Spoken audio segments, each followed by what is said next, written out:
What's up, guys? It's time for the weekly installment of Dinner and a Monster. And I get it, you still haven't figured out the dinner part? Well, I haven't either. Originally it was going to be a cooking show where I cooked a dish that had something to do with the movie while I talked about the movie or gave it a review. Unfortunately, we just moved into a new house, which I was hoping that we would have a bigger kitchen, but we don't. So I apologize for that. Isn't a whole lot I can do about it right now, but maybe I'll get something set up. Or when I have guests, we'll actually eat dinner while we talk about the movie and maybe discuss what we're eating. But tonight, technically, I am eating dinner, even if it's taco salad.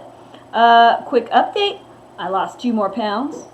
I am almost to 10 pounds in loss, and what I'm hoping will happen is that I'll be able to look back at these past videos and go, hey, you did lose weight.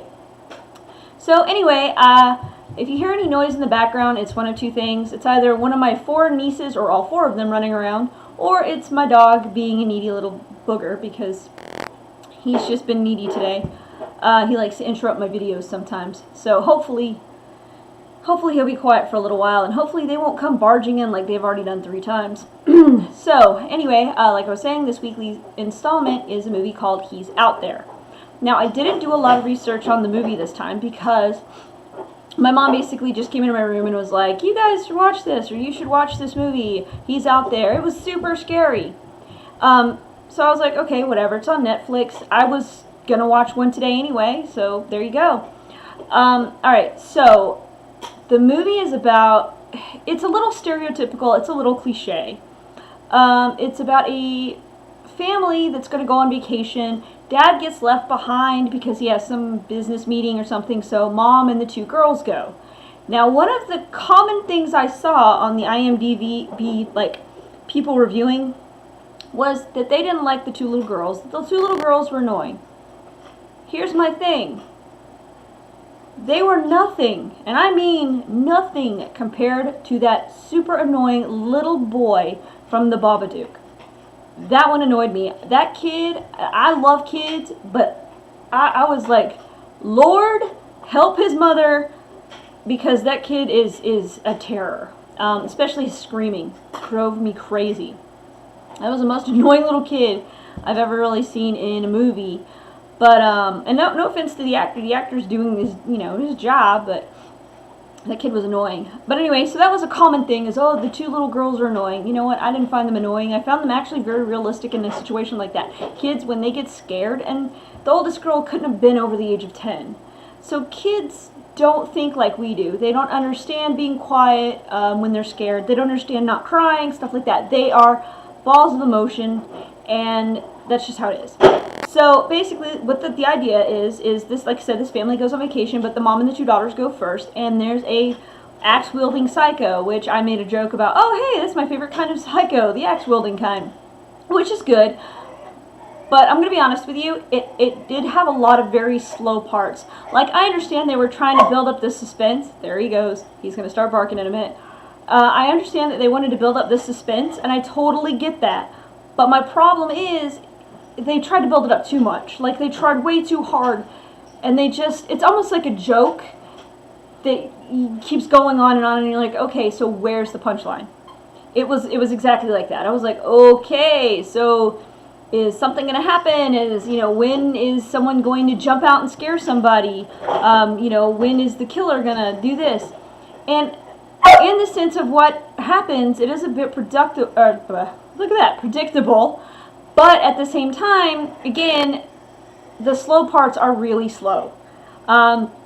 They made some dumb mistakes. I will straight up tell you that. There are some things that I would never do, and here's a few spoilers, okay? So, spoiler alert! Don't leave your cell phone in your vehicle when you're in a cabin in the middle of nowhere where no one can hear you scream. That's a good idea. Second of all, have a gun or a baseball bat or something that is actually going to do damage at a more long range, okay? Don't get a kitchen knife. You've got to be like a foot away from the person to stab them with a kitchen knife. Get a baseball bat, or get a gun, get a license, get a hearing license. Protect yourself, and especially if you've got kids. If you're going to go to a cabin with your family or whatever, you don't know what's going to happen. So do that, and just, sorry, again, it was a lot of the mom mistakes and a lot of, I guess, the dad mistakes that kind of annoyed me. They were almost felt like they almost walked into the clutches of the bad guy in certain instances. And I was really annoyed by that.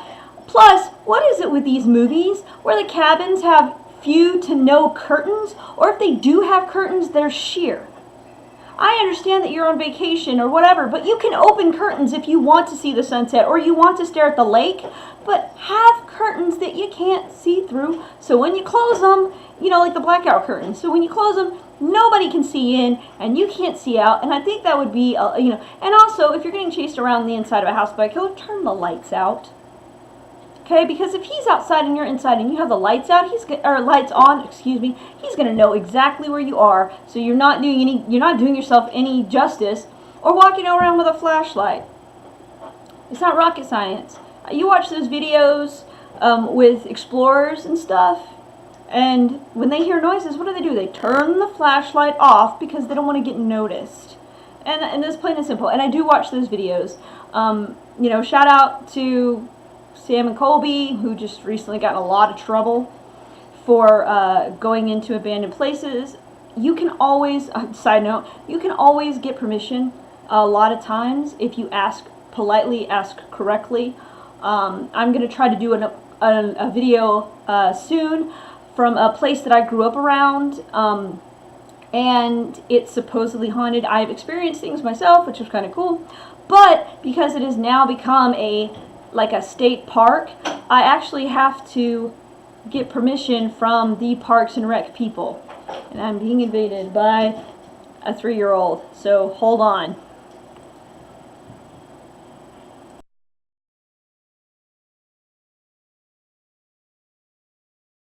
Alright, sorry about that little interruption. My niece came in and I'm not really sure what she wanted, but she's 3. But anyway, so I forgot exactly where I was going with that. Oh yeah, so there was Childhood's Place that I grew up, and I'm actually going to get in contact with that county's Parks and something, and see if we can get permission to go explore that area at night and do some ghost hunting, whatever. And whether there's any ghosts or not, I'm sorry, I'm eating like a film. Okay. Whether there are any ghosts or not, we are going to record it, we are going to film it, whatever, and we're going to show it to you. So even if we don't experience anything, which like I said, I've experienced, not only have I experienced something, I actually experienced it during the day, but we'll probably go there at night, and we're not doing the Ouija boards and all that crap. Because, I'm sorry, that's just cliche. Here's my thing, people, I'm going to tell you this straight up. If something wants to talk to you, it will talk to you. You don't have to get your Ouija board or use runes or anything like that. It's going to talk to you. It's going to make itself known. It's going to, if it doesn't want you to know, it's not going to do anything. And that's the thing. As again, I've been there during the day. I've experienced things during the day. And so if I go at night, it may just be like, psh, we already showed you we're out here. I'm not going to do it again. So you just don't know. By the way, if you also hear a little bit of a buzzing noise, we moved in this house at the beginning of last year. Our heater has died. Our heater was almost 20 years old, apparently, and it crapped the bed. So, we don't have a heater right now, and I'm having to run a space heater. Anyway, so, and a fan. I have a fan on. I know everybody's like, oh, that's a cliche southern thing, but I will be honest with you. If I get too dried out, my sinuses get too dried out, I get mad nosebleeds. So I have to have the fan on to kind of like just circulate everything to keep me from getting a nosebleed. I know. I'm one of those people. I'm like, nosebleed. But anyway, sorry. Like I said, I was eating. I don't know, it's so ladylike, but whatever. You're all my friends. So yeah, back to the movie. I'm sorry, I got a little tangent. We all do that sometimes. Would I recommend you seeing it? Yes, it is definitely a thriller. I put it up there, it's almost like if Lifetime made a horror movie in a way. Okay? And people that have watched Lifetime, when you see this movie, you'll get it and you go, oh, I know why she said that. I get it. Because it really is. And it sucks that I have to say that way, but it kind of is. And I don't know if you know my opinion of Lifetime, but I don't really like Lifetime movies. There's very few that I've ever liked. In fact, my mom's watched so many Lifetime movies that I can go into a room, see 2 seconds of a Lifetime movie, and already know which one it is. So, there you go. But anyway, so He's Out There is a good movie. It is a very good movie. Again, it's a little too suspenseful at certain parts. It could have moved a little faster, but that could also be because I grew up watching slasher movies. I grew up watching, you know, Friday the 13th and Nightmare on Elm Street, and, you know, just stuff where you're not having to wait, you know, 10 minutes, 5 minutes for something to happen. Something's happening like every 2 minutes. And there isn't a huge, I mean, there's a build-up, but it's not like an elongated build-up. So that's the only thing about the film that was kind of like, okay. Oh, and you kind of get an idea of the origin of the killer, but like a lot of those, like, it doesn't delve into him, so you're kind of confused.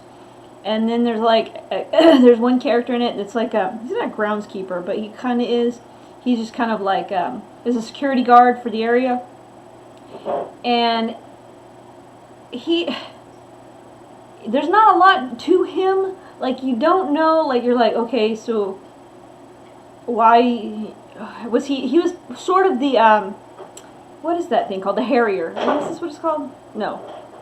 I don't know. He is the one that's like, oh, well, this is what happened in this house. Blah, blah, blah. Okay. And then that's it. And the other weird thing is he talks to this woman for the first time, and he's apparently been doing this for a while, and they've been going to that cabin for a long time, but this is the first time they ever saw him.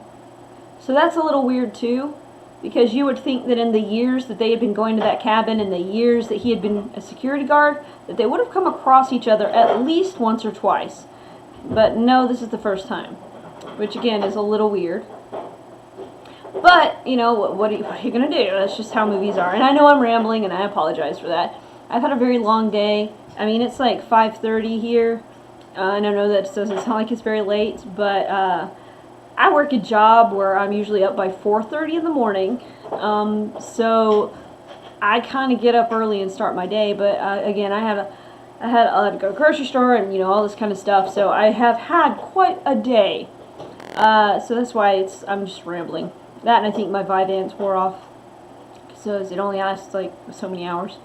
So alright, well, if you guys have any questions, again, if you have any recommendations on a movie you want me to see and review. Now, I don't want this to necessarily be a movie that you have already seen. I want this to be a movie that you're wondering about, that you have not seen yet, and you want someone to watch it and review it so you know if it's worth your time or not. There will be certain movies that I turn down because they're just either not my cup of tea just because of the content, or they're just dumb looking. So there are movies, like, even though I did watch the Houses October Built, or whatever that one was, which I regretted, but yeah, still. Let's see, I think that's all. I'm not sure what I'm going to do for next week. I'm still working on that mentally. Again, this one was just, I don't know what to watch, and that's usually what happens. And then boom, there's, you know, my mom comes in and is like, oh my god, you have to watch this. So yeah. But anyway, I guess I will see you guys next week, or see some of you. But remember, if you like this video, let me know. Like it. Subscribe if you can. You don't have to ding the little bell for notifications. I don't want to be that kind of, you know, person, because I know that's annoying. I usually fast forward through that part. But I would appreciate it a lot. I want to know that I'm doing good. I want to know that people actually like my videos, you know, all this kind of stuff. I just want to know that I'm not wasting my time, that you guys are actually enjoying the content. And like I said in a previous video, I'm going to try to do other content as well. Like I've done the Toreba box unboxing, which I still have 3 more things coming, and I'm not gonna lie to you, I've given up because my winning streak is done. I have not won anything else, and I have a feeling I'm not going to win anything else. So there you go. Anyway, so I'll see you guys next week, and I hope you have an awesome week starting tomorrow, which is Monday, and that sucks after work. And happy Martin Luther King Day.